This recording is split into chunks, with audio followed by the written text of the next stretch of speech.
were you a fan of the original Roger Corman piece when you? I never saw the movie. Now I don't know if that's a good thing or a bad thing, but I never got to see it, you know. And I mentioned it to Paul, and he said, "Don't worry too much about that. Try not to see it till we finish the movie." He didn't want to sort of have too much of a. I don't know. He just didn't want to muddy the water, you know. He said, "We're making our own film here. This is I'm inspired by this great film. I don't think it's important that you see it." So which came first? Was it the idea that they were going to do a remake and then they contacted you, or was it like kind of a together with you got to make this film then? Universal were making a picture, and Paul had been wanted to make the picture for 10 years, so it's like the longest birth he's ever suffered. And it's funny because his wife was pregnant at the time that we was making this film, so it was like having 2 babies, you know, the birth of his death race and the birth of his little baby girl. So yeah, I just got a phone call, and you know, I wanted to meet Paul. I knew they were making a film, and we had a great meeting, and next thing you know, you're in Montreal filming it. Behind a wheel of this crazy car. I mean, like, what was it like the first time you got in there, and did you drive it around, or was it like? Yeah, they were all a bit nervous the day I got into that, because you know, they've heard about my gung-ho, very heavy right foot for the accelerator.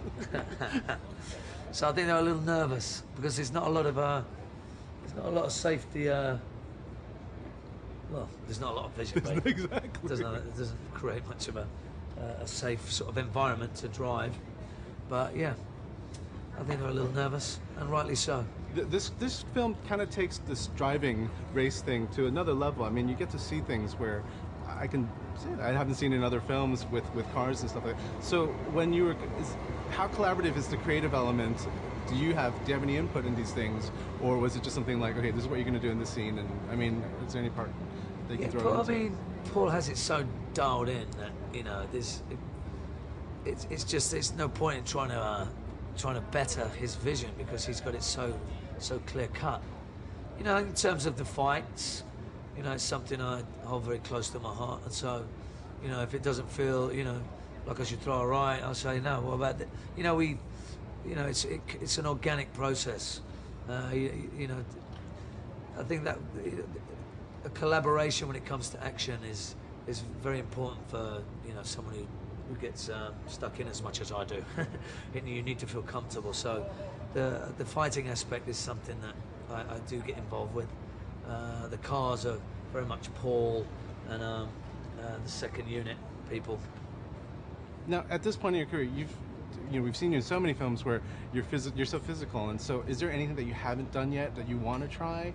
I don't think I've really sort of reached my peak I mean, I want to do like a great fight movie.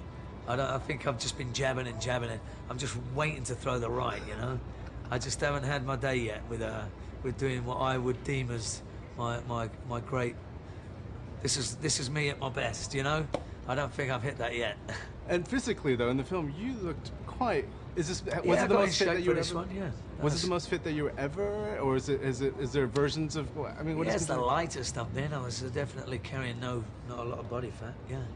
And then, so it must be interesting for an actor who now people go to if they want to make an action film. It's like your name is definitely on this list of people. Yeah. Who's this guy who's stupid enough to do this? Oh yes, Jason.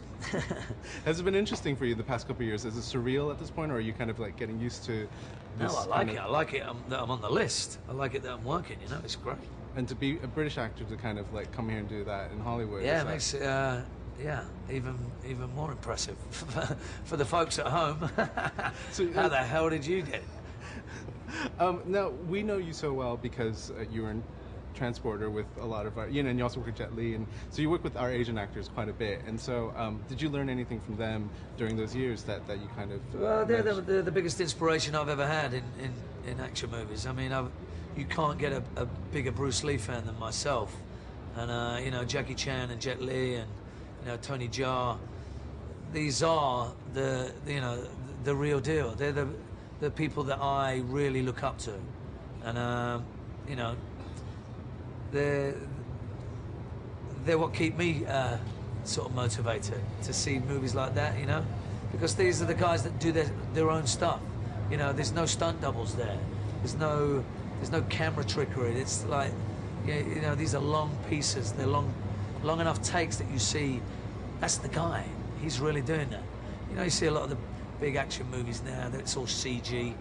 You don't know who's doing what. You know, it's very impressive and it looks good, but, you know, I can never, ever go, my God, that guy is really something else. There's been no one apart from the Asian guys that have made me